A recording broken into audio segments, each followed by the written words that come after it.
পরিষ্কার জানিয়ে দিয়েছেন বান্দারে ব্যবসা যদি করতে হয় হালাল ব্যবসা করবি বান্দা, তবে শুধু হালাল ব্যবসা করলে হবে না, হালাল পথে যেন ব্যবসা হয়। ওয়াকিমুল ওয়াজনা বিল কিসতি ওয়া লা তুকসিরুল মিজান, ব্যবসা করার সময় যেন বান্দা কাস্টমারের সঙ্গে ঠকানো প্রতারণা যেন না হয়, ওজন করার সময় যেন কম বেশি না হয়। নামাজ পড়েছেন আল্লাহর কাছে নেকি পাবেন, কিন্তু ওজন করার সময় মানুষকে ধোঁকা দিয়েছেন, প্রতারণা করেছেন, খোদার কাছে জবাবদিহি করতে হয়। আল্লাহর হাবিব আল্লাহর রাসূল পরিষ্কার জানিয়ে দিয়েছেন সাহাবারা, সেই ব্যক্তিত্ব আমি মুহাম্মদুর রাসূলুল্লাহ, আমার সঙ্গে তার কোনো সম্পর্ক নয়, সে আমার দলভুক্ত নয়, সে আমার উম্মত নয়। যে একটা মুসলমান আর একটা মুসলমানকে ঠকালো, মান খাসাফ ফালাইসা মিন্না, আমি তোমাদের নবী জানিয়ে দিলাম বাবা, একটা মুসলমান যদি আর একটা মুসলমানের সঙ্গে প্রতারণা করে ঠকায়, আমি মুহাম্মদুর রাসূলুল্লাহ বলছি ওই ব্যক্তিটা আমার দলভুক্ত নয়। দেখছেন কোথায় ইসলাম আছে? আপনি তসবিহ, চাচা আমার দিকে তাকান, আপনি তসবিহ ভিতর দিয়ে খালি আল্লাহর জান্নাত দেখছেন, 8টা জান্নাত গুনছেন, 1 2 3 4। বলুন, আমি আমার ভাইদের উদ্দেশ্যে বলি, মুরব্বিদের উদ্দেশ্যে বলি, শরিয়তের জমিনের দালাল ছেলেদের উদ্দেশ্যে বলি, ওই তসবিহর ভিতর দিয়ে নিজের মায়ের অশ্রুসিক্ত চোখের পানি দেখো, দেখতে পারবেন না, মাথা নিচু হয়ে যাবে আপনার। আমার মাটার দিকে তাকান, আমার বোনটার মুখের দিকে তাকান, অস্ত্রসিক্ত চোখটার দিকে তাকান। 40 বছর বিবাহ করেছেন, 30 বছর তার বুকে পা দিয়ে চলছেন আপনি, তার উপরে অত্যাচারের পাহাড় চাপিয়েছেন। নামাজ কাজা হয়নি, তাসবিহ কাজা হয়নি, আপনার তাহাজ্জুদ কাজা হয়নি, জিকির কাজা হয়নি, ফুরফুরে জিয়ারত বন্ধ নেই, উমরা ছাড়েননি, নিজের স্ত্রীর প্রতি অবিচারের পাহাড় চাপিয়ে দিয়েছেন। তসবিহ ভিতর দিয়ে আমার বোনের মুখটা দেখুন, তাকান, ওটা তো আমার বোন, তাকান আমার বোনের মুখটা দেখুন। তসবিহর ভিতর দিয়ে জুব্বা খুলে পিটবে ফেরেশতা আল্লাহর হুকুমে, ভণ্ডবি ছাড়িয়ে ফেলবে আল্লাহর জমিনে। এরা কি মানুষ নয়? বলেন, এরা কি মানুষ? এরা কি পশু নাকি? একটা পশু আর একটা পশু অবিচার করে না। দেখবেন একটা বিড়াল যদি একটা ইঁদুরকে ধরে, ও যতটুকু দরকার নিয়ে ছেড়ে দেয়। একটা ছাগলকে জঙ্গলের বাঘ ধরলে কি করে, ও যেটুকু দরকার নেয় নিয়ে জঙ্গলে চলে যায়। একটা মুসলমানকে 30 পিস করেছে, 30। কত পিস বললাম? 30 পিস। কিছুটা এখানে, কিছুটা অপর ডিস্ট্রিক্ট। কিসের জন্য? ঝান্ডার জন্য। হচ্ছে না হয়নি? বলেন কিসের জন্য? 6 ইঞ্চি জায়গার জন্য। 6 ইঞ্চি জায়গার জন্য এক ব্লাড 2 ভাইয়ের শরীরে বইছে, আর একটা ভাই আর একটা ভাইকে দুনিয়া থেকে তুলে দিল। দল ক্ষমতায় আছে, ওটা আমার চাই, তুই ভাই জাহান্নামে যা।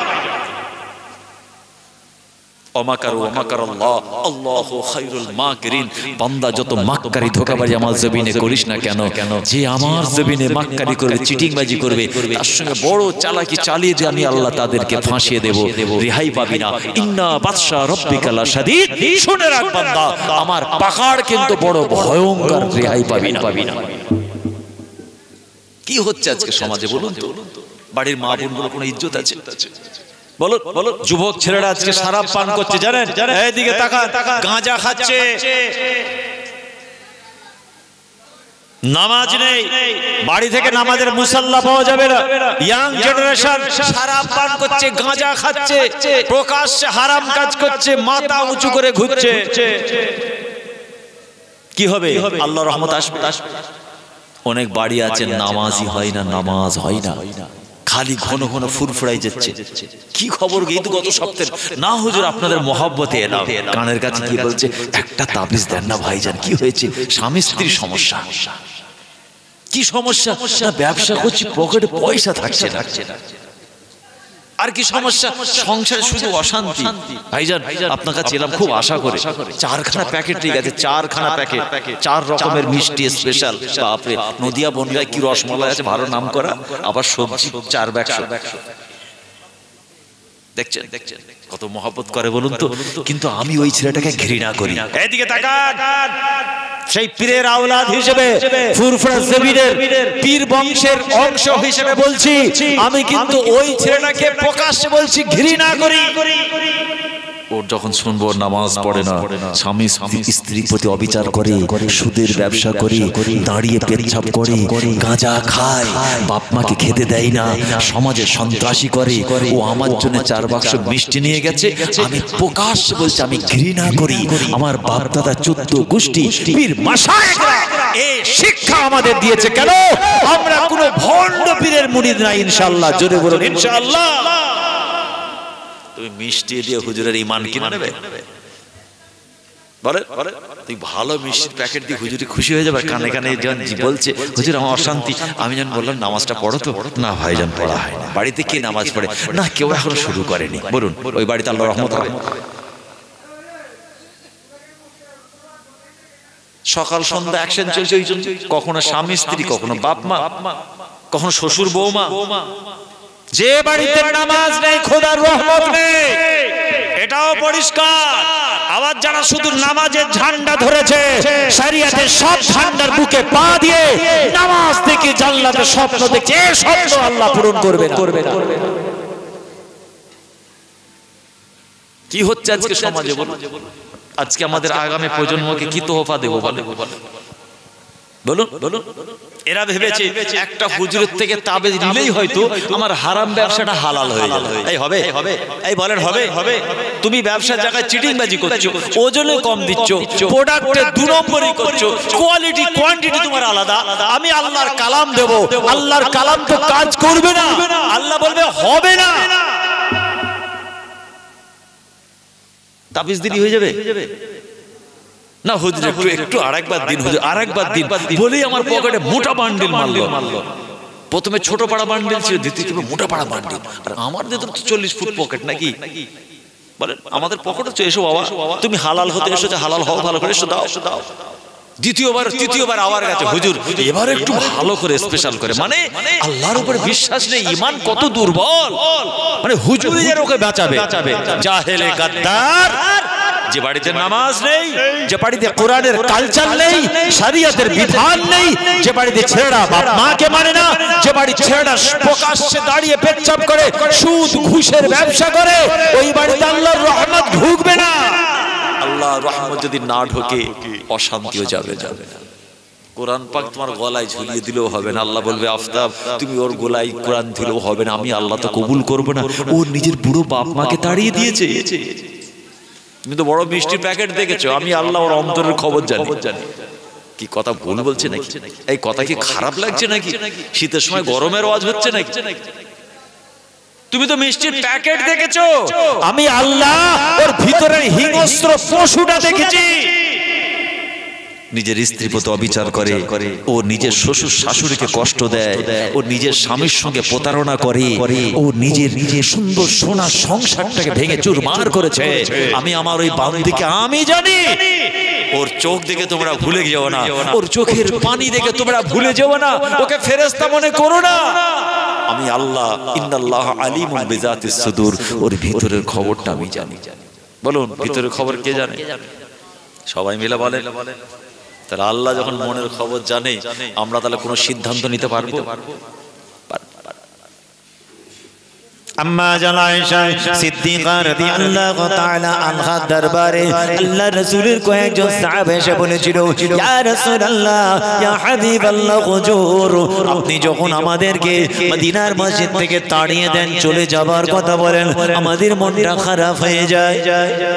আম্মা জানের কাছে সাহাবারা গিয়েছেন কিছু শিক্ষা নেওয়ার জন্য, কিন্তু রাসূলুল্লাহ দরবারে সাহাবীরা বলেছিল, ইয়া রাসূলুল্লাহ যখন মদিনার মসজিদের নামাজ শেষ হয়ে যায়, আপনি আমাদেরকে বলেন সাহাবা যাও বাড়ি যাও, আর মসজিদে থেকো না। আয় আমার সাহাবারা, নামাজ যখন হয়ে গেছে যাও বাবা, তোমার বুড়ো বাপ মা বাড়িতে আছে, তোমার ফ্যামিলি আছে, তোমার সংসার আছে, তোমার সুন্দর একটা জীবন আছে, যাও বাবা, আল্লাহর হক আদায় হয়ে গেছে বাবা, এবার মদিনার মসজিদ থেকে চলে যাও। ইয়া রাসূলুল্লাহ আমাদের মনটা বড় খারাপ হয়ে যায় হুজুর, মদিনার মসজিদ ছেড়ে যেতে ইচ্ছা করে না, আপনার সামনে সান্নিধ্য ছেড়ে যেতে ইচ্ছা করে না। ইয়া রাসূলুল্লাহ, পূর্ণিমার চাঁদের মতো মুখটা দেখতে দেখতে থাকবো, বসে থাকবো, এটাই আমাদের ভালো লাগে।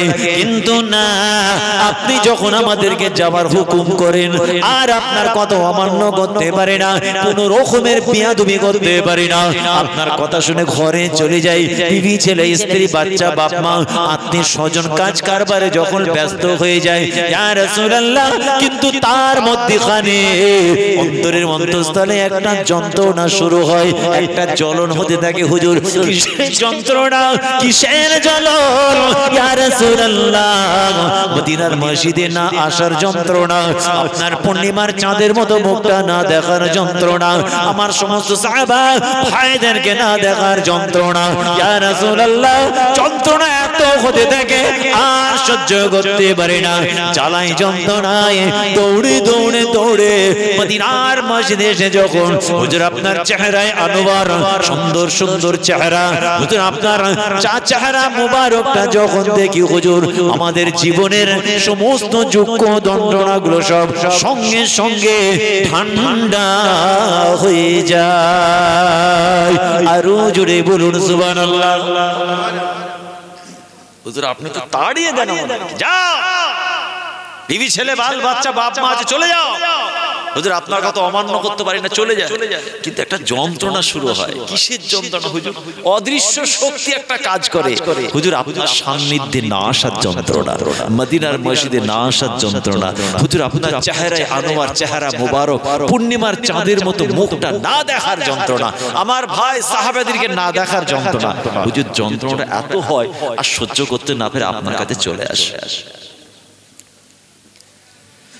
ইয়া রাসূলুল্লাহ, ইয়া হাবিবাল্লাহ, কিন্তু আজকে আপনার দরবারে বসে, মদিনার মসজিদে বসে, ইয়া রাসূলুল্লাহ, ইয়া হাবিবাল্লাহ, একটা কথা আমার বড় মূল্যবান কথা মনে পড়ে গেছে হুজুর, আর সহ্য করতে পারি না, শুধু আমার চোখ দিয়ে পানি গড়িয়ে যায়। হুজুর আপনি জানতে চেয়েছেন কান্নার কারণটা কি, দুঃখিত হওয়ার কারণটা কি?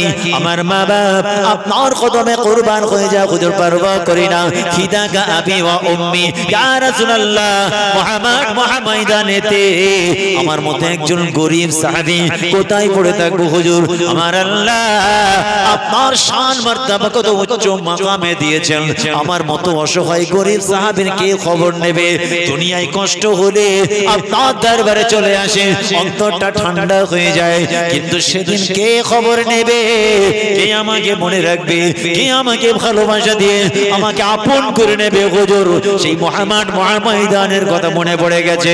এই জন্য মদিনার মসজিদে এক কোণে বসে বসে আমি কাঁদি, আল্লাহ রাসূলের চোখ দিয়ে পানি গড়িয়ে যায়, সাহাবার চোখ দিয়ে পানি গড়িয়ে যায়। আল্লাহ রাসূল বলেছিলেন, না কেঁদো না বাবা, কেঁদো না, আমি মুহাম্মদুর রাসূলুল্লাহ বলছি, কেঁদো না বাবা। যারা পৃথিবীর জমিনে আমি রাসূলুল্লাহ আমার সঙ্গে সম্পর্ক তৈরি করলো, খাঁটি মুহাব্বত করলো, হৃদয় দিয়ে সম্পর্ক তৈরি করলো, হৃদয় দিয়ে যে ব্যক্তিত্ব আমি রাসূলুল্লাহ আমাকে মুহাব্বত করলো, ভালোবাসলো, নিজের জানের থেকে মালের থেকে, বিবি ছেলে বাল বাচ্চা বাপ মা আত্মীয় স্বজন প্রতিবেশী ওয়ান্নাসি আজমাইন সবার থেকে বেশি মুহাব্বত যে করলো গো আমি রাসূলুল্লাহ, আমি তাদের ভুলে যাব না গো, আমি তাদের ছেড়ে দেব না। আমি আমার গুনাহগার অসহায় দুস্থ গরিব যত আমার উম্মতি আছে, আমি তাদেরকে আমি আমার পেছনে সানিতে রেখে আল্লাহর দয়ার জান্নাতে চলে যাব। আরো জোরে বলুন সুবহানাল্লাহ। কাদের কথা বললেন? অসহায় দুস্থ গরিব যারা খাঁটি সম্পর্ক তৈরি করবে, আমার সঙ্গে রিলেশন তৈরি করবে, আমাকে যে হৃদয় দিয়ে ভালোবাসবে সব থেকে বেশি। বলুন তাহলে রাসূলুল্লাহর মহব্বতটা কি ইসলামের একটা অংশ নাকি? বলুন এই কথা বলেন। এবার আপনি নবীকে ভালোবাসি বললেন, হৃদয় দিয়ে ভালোবেসেছেন, আপনার হারাম আছে, মিথ্যা আছে, সুদ ঘুষ আছে, বাপ মা নেই, স্ত্রী নেই, প্রতিবেশী নাই, গাঁজা আছে, গাঁজা। এরা কারা গো? কমিটির লোক? কাদেরকে ধরে এনেছে? একটা জলসা হচ্ছে, একটা মাহফিল কি হচ্ছে, কি করছে? কমিটি ছেড়া কোথায় ঘুমিয়ে পড়েছে নাকি? দেখেন দেখেন বেয়াদব দেখেন আদব নেই। খুব ভালো করে বুঝবেন, আপনি বলছেন আমি আমার নবীকে ভালোবাসি তবে দাঁড়িয়ে মাথা বন্ধ করি না। এই খারাপ লাগছে না? আমি আমার নবীর গোলাম, আমি নবীর দিওয়ানা, নবীর জন্য জান দিয়ে দেব, কিন্তু দাঁড়িয়ে মাথা ছাড়বো না, বাপ মার খেদমত করবো না, স্ত্রীকে মারা বন্ধ করবো না, গাঁজা খাওয়া ছাড়বো না, মদ খাওয়া ছাড়বো না। কি খারাপ লাগছে নাকি? এই ছেলেটা কথা বলছে না কেন? আল্লাহ রাসূল জানালেন মান আহাব্বা সুন্নতি, আমি মুহাম্মদুর রাসূলুল্লাহ আমার যে সুন্নতকে ভালোবাসলো, ফাকাত আহাব্বানি, সে যেন আমি রাসূলুল্লাহ আমাকে ভালোবাসলো। মান আহাব্বানি, যে আমি রাসূলুল্লাহ আমাকে ভালোবাসলো, কানা মাই ফিল জান্নাহ, আমি মুহাম্মদুর রাসূলুল্লাহ আমার সঙ্গে তার একসঙ্গে দয়ার জান্নাত। খাঁটি মহাব্বত। এই মহাব্বতটা বললে দুটো প্রশ্ন, একটা মহাব্বত হচ্ছে ঠোঁটে আর একটা মহাব্বত হচ্ছে অন্তর থেকে। আপনি কোনটা মহাব্বত করেন আমরা জানি না। আমি আমার আল্লাহকে বড় মহাব্বত করি, দুটো অপশন, ভিতর থেকে না বাইরে থেকে। আমি নামাজকে ভালোবাসি, ভিতর থেকে না বাইরে থেকে। আমি আমার স্ত্রীকে ভালোবাসি, ভিতর থেকে না ঠোঁটে।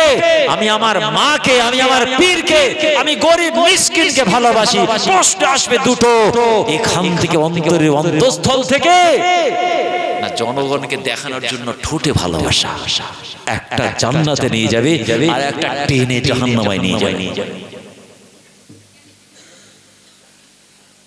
এই কথা ক্লিয়ার হয়েছে? আরে ফাটাও ফাটাও, একটা করে বাদাম খাও, তবে তো শুনতেও ভালো লাগবে। হ্যাঁ ফাটাও, ওকে দাও, ঠিক আছে।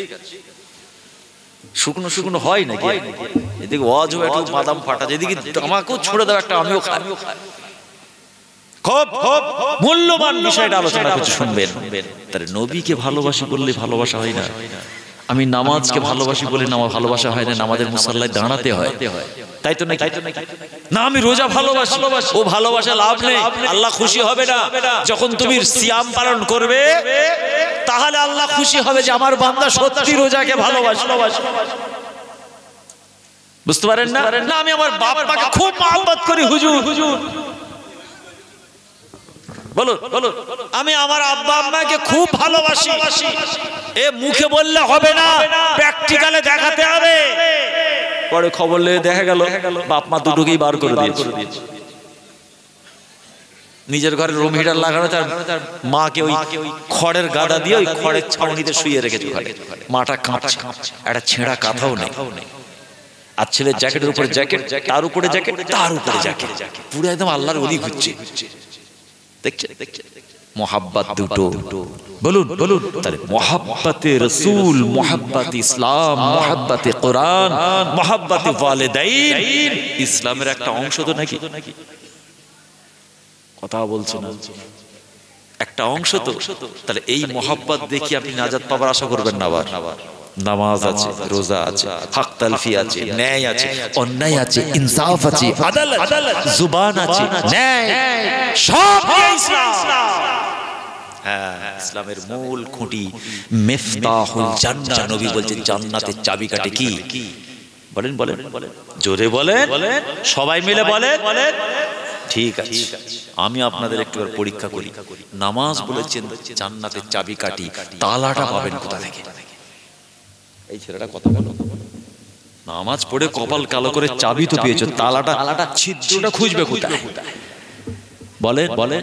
ওই তালাটা পেতে গেলে স্ত্রীর প্রতি অবিচার বন্ধ করতে হবে, নিজের স্বামীর সঙ্গে খারাপ আচরণ বন্ধ করতে হবে। মা বোনেদের স্বামীকে জব্দ করার জন্য এইদিকে তাকান, অস্ত গরম হচ্ছে, স্বামীকে জব্দ করার জন্য শ্বশুর শাশুড়ির প্রতি অবিচার করছে, টাইমে খেতে দিচ্ছে না, ঝগড়া করছে।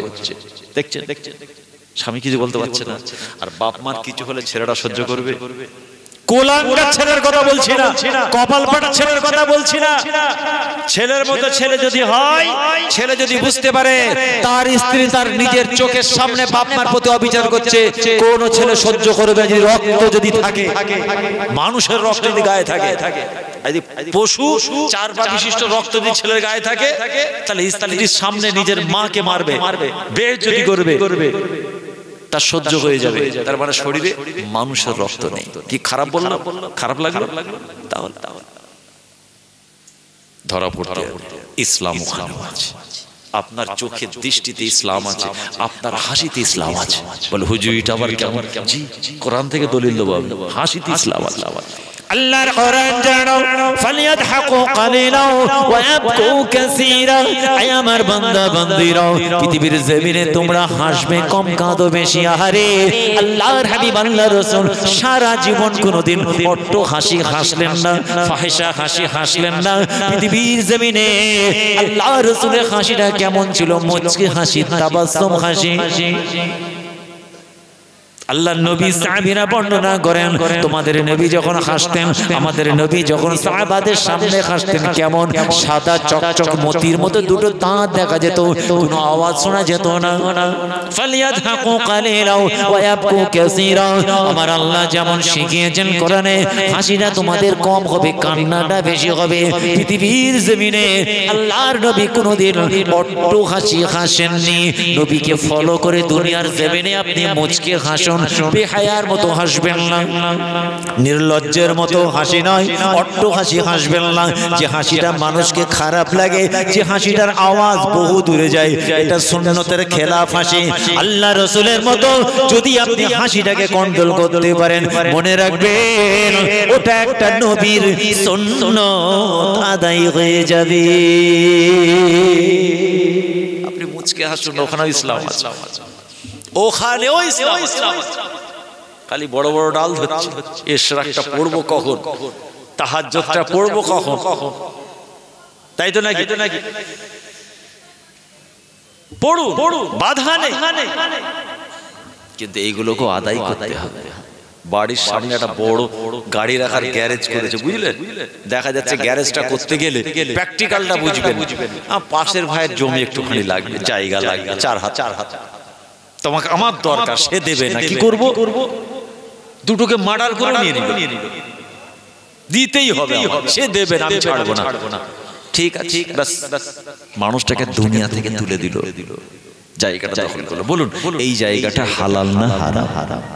নামাজি লোক, পরহেজগার লোক, হাজি সাহেব লোক, বাপরে বাপ, তসবিহ আলো লোক, সব সময় পকেটে তসবিহ থাকে। ওটা ঘটে যেত 20 বছর আগে, 20 বছর পরে তো 30টা বিড়াল মেরে আল্লাহর ওলি হয়ে গেছে। এখন তো আল্লাহর ওলি।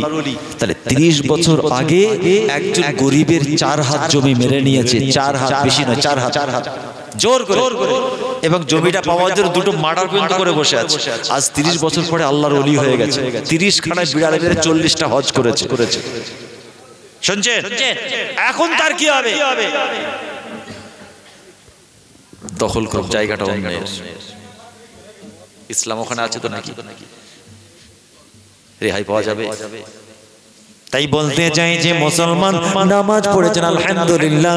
আল্লাহ রাসূল বললেন আস-সালাতু মিফতাহুল জান্নাহ, জান্নাতের চাবিকাঠি হলো নামাজ। মিরাজুল মুমিনিন, as-সালাতু মিরাজুল মুমিনিন, মুমিনের মিরাজ হলো নামাজ। না না, আল্লাহ পাক সেই কোরআনে এটাও বলেছেন ইন্নাস সালাতা তানহা আনিল ফাহশাই ওয়াল মুনকার, নিশ্চয়ই নামাজ আপনার আমার জন্য এমন একটা ফরজ আইন ইবাদত। একজন নামাজি যদি সত্যিকারের নামাজি হয়, আল্লাহ পাক তাকে বহুমুখী ওয়াহিয়াতি, নোংরামি, খারাপি, গুনার কাজ থেকে বাঁচিয়ে দিবে। আপনি তো নামাজ পড়েন, কেমন করে সুদের ব্যবসা করেন? আপনি তো 5 ওয়াক্তের নামাজ জামাতের সঙ্গে পড়েন, কেমন করে আপনার হাতের দ্বারা মুখের ভাষায় প্রতিবেশী, গ্রামবাসী, স্ত্রী, বাড়ির বাপ মা মার খায় বলুন? আপনি তো নামাজি, কেমন করে মিথ্যার পক্ষ নিয়ে সত্যের বিরুদ্ধে আপনি সই করে মানুষের সঙ্গে প্রতারণা করেন? আপনি তো নামাজি, কেমন করে ওয়াদার খেলাফ করেন? আল্লাহর রাসূল বলেছেন লা দীনা লিমান লা আহাদা লাহু, যে ওয়াদা পূরণ করে না আমি রাসূলুল্লাহ আলহামদুলিল্লাহ বলছি তার কোনো দিন নাই। আপনি তো নামাজ পড়েন, আপনি নামাজ পড়ার পরেও দুই গ্রামে দ্বন্দ্ব কেমন করে লাগান? আপনি তো নামাজ পড়েন, আপনার কেন আপনার হালাল স্ত্রী পছন্দ হয় না? দুনিয়ার সমস্ত মহিলা আপনার পছন্দ, সব থেকে কুলাঙ্গার হলো আপনার স্ত্রী। আপনি তো নামাজ পড়েন, কেন আপনার স্বামীর হক আদায় করেন না? আপনি তো আলেমা, হাফেজা, আবেদা, পর্দা নশীন একজন মহিলা, কিন্তু সব পুরুষ আপনার ভালো, নিজের স্বামীরা কেন পছন্দ নয়? এ মুসলমান, আপনার নামাজ কিন্তু আপনাকে বাঁচাতে পারবে না। নিজের স্ত্রী পছন্দ না, আরে আরে বাপ মা পছন্দ, শ্বশুর শাশুড়ি পছন্দ, বলুন বলুন। আপনি তো নামাজ পড়েন, তাহলে নামাজ যখন পড়েন আপনি চিটিংবাজি করেন কি করে? ওজনে কম দেন কি করে? বলুন বলুন। কোরআন বলছে ইন্নাস সালাতা তানহা আনিল ফাহশাই ওয়াল মুনকার, যে সত্যিকারের নামাজের পাবন্দি হবে আল্লাহ বলছেন তার কাছ থেকে বহুমুখী ওয়াহিয়াতি চলে যাবে। আপনি চিটিংবাজ কেন সমাজে? এই কথা কি খারাপ লাগছে নাকি? বলুন বলুন, নাকি টপিক পাল্টাবো? আপনি তো একজন নামাজি রোজাদার, আপনি ওজনে কম দিচ্ছেন কেন? গ্রামের লোক আপনাকে ভয় করে কিসের জন্য? আপনার হাত চলে, আর কিসের জন্য? মুখের ভাষাটা খারাপ। আপনার নামাজে মুখে খারাপ ভাষা বলবেন কেন? মসজিদে নামতে নামতে কোমরে গামছা বাঁধছে, একই নামাজে গুন্ডা মার্কা নামাজি নাকি? বলুন বলুন। মেরাজুল মুমিনিন নামাজ, জান্নাতের চাবিকাঠি নামাজ। তাহলে নামাজ পড়ে চাবি পাওয়া যাবে, তালা পেতে গেলে বাপ মার চোখের পানি মুছে দিতে হবে। সুবহানাল্লাহ বলেন, সুবহানাল্লাহ বলেন। নামাজ পড়ে চাবি পাবে, চাবি লাগানোর জায়গা, তালা যদি পেতে হয় হালাল খেতে হবে। সমাজে সন্ত্রাসী, চিটিংবাজি, ধোঁকাবাজি, ধাপ্পাবাজি, গুন্ডাগিরি, মস্তানি, সন্ত্রাসী বর্জন করতে হবে। আর নিজের বাপ মার হক আদায় করতে হবে, স্ত্রীর হক আদায় করতে হবে, অথবা স্ত্রী স্বামীর হক আদায় করতে হবে। না হলে ওই নামাজ আপনাকে বাঁচাতে পারবে। যেমন নামাজটা ইসলামের একটা অংশ মনে করে নামাজে গুরুত্ব দিয়েছেন, তাই তো নাকি? না, ইসলামের মূল কাজ নামাজ অথবা রোজা। ঠিক তেমনি নিজের হালাল স্ত্রীকেও সেই গুরুত্ব দিতে হবে, বা স্বামীকে। যার জায়গাটা মেরে নিয়েছিলেন, এখন বুঝেছেন যখন অন্যায়, তার হাতে পায়ে ধরে মাপ চাইতে হবে। হুকুকুল ইবাদ, তার প্রাপ্য ফিরিয়ে দিয়ে তার কাছে ক্ষমা চেয়ে, তার কাছ থেকে মাপ চেয়ে ওটা আগে ক্লিয়ার করতে হবে, তবে ফেরেশতা তোমাকে ক্লিয়ার করবে। ভাইরা আমার, দোস্তরা আমার, আল্লাহ রাসূলের কয়েকজন সাহাবা আম্মা জান আয়েশা সিদ্দিকা রাদিয়াল্লাহু তাআলা আনহার কাছে এসে বলছেন, হাদিসটা বুখারীর মধ্যে এসেছে, আম্মা জান আপনার দরবারে এলাম, আমাদের কিছু মনের কথা আছে। কি কথা? আম্মা জান, মদিনার মসজিদে আমাদের নবী আমাদেরকে ইসলামের কথা, দ্বীনের কথা, শরীয়তের কথা বলে, কিন্তু আমাদের জানার ইচ্ছা হয় আমাদের নবী ঘরের মধ্যে কি এমন ইবাদত করেন যেটা গোপন ইবাদত আমরা জানি না। আপনার কাছে এলাম, সেই নবীর গোপন ইবাদতটা, ঘরের মধ্যে ইবাদত লুকিয়ে লুকিয়ে করেন, সমাজের মানুষ জানে না, দুনিয়ার জমিনে কেউ জানে না, আমরা জানি না, কেউ জানে না। আপনি তো আম্মা জান, আপনি তো ঘরের মধ্যে থাকেন, আপনি তো জানেন আমাদের নবীর গোপন ইবাদত গুলো বলুন, আমরা সেইগুলো আমল করব, আমাদেরকে বলুন। নবীর ইবাদত ঘরের ভিতরে কি ইবাদত করেন যেটা দুনিয়ার মদিনার মসজিদের নবী বলেন না? হুজুর একটু বলুন, আমরা ওই ইবাদতটা করব। লোক গোপনে আমার নবীর ইবাদত জানতে এসেছেন সাহাবারা, কি ওবি ইবাদত করেন? আরে আম্মা জান আয়েশা সিদ্দিকা রাদিয়াল্লাহু তাআলা আনহা অনেকগুলো বলেছেন, কয়েকটা বলছি। ওই সময় আম্মা জান বলেছিলেন, সাহাবারা তোমরা তোমাদের নবীর চোখের আড়ালে লুকিয়ে লুকিয়ে লুকিয়ে গোপনে তোমাদের আম্মা জানের কাছে নবীর গোপন ইবাদত জানতে এসেছো। তোমাদের নবীর একটা গোপন ইবাদত বলছি, শোনো বাবা, তোমাদের নবী যখন সমাজের কাজ করে, ইসলাম দিন শরিয়াতের কাজ করে, আমি আয়েশা আমার ঘরে যখন প্রবেশ করতেন, সর্বপ্রথম তোমাদের নবী আমি আয়েশা আমাকে আগে সালাম দিতে, আসসালামু ক্বাবলাল কালাম। নবী আমাদের শিক্ষা দিয়েছেন, তোমরা কথার আগে সালাম। আসসালামু ক্বাবলা কালাম, মানে আগে কথা না আগে সালাম? কোনটা বলেন বলেন, কথা বলেন। আগে কথা বলে তারপর সালাম, না সালাম দিয়ে তারপর কথা? ক্বাবলা মানে আগে, আগে সালাম তারপর কথা। আমি এসে বললাম আপনারা সকলে ভালো আছেন, আপনারা কেমন আছেন, 10 মিনিট কথা বলে বললাম আসসালামু আলাইকুম, না হলো না।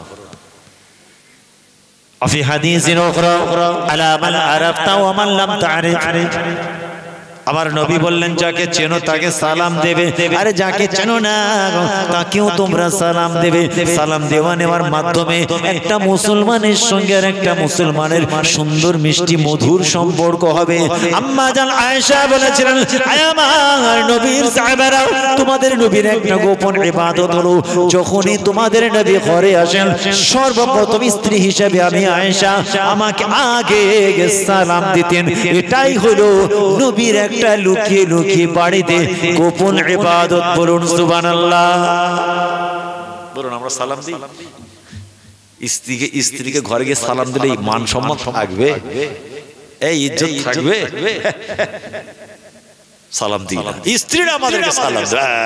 বাপ রে বাপ, আমি স্বামী আমাকে সালাম দিচ্ছে, টোটাল ফ্যামিলিটা মেইনটেইন করছে, আমি চালাচ্ছি। অহংকার, রিয়া, তাকাব্বুর, হক তালফি করছে। আমার মাটা বোনটার সঙ্গে আপনি খারাপ ব্যবহার করছেন, খোদার কাছে জবাবদিহি করতে। বাইরে যা করছেন, বাইরের অ্যাকশন নিয়ে এসে ঘরে চালা, রুম দাঁড়াক্কা মার, ওখানে চায়ের দোকানে পয়সা দিয়ে নিয়ে ঝামেলা। সেই যে হেড অফিস গরম হলো, ঘরে এসে আমার বোনটাকে পিটছে। কি এরকম 4 বা বিশিষ্ট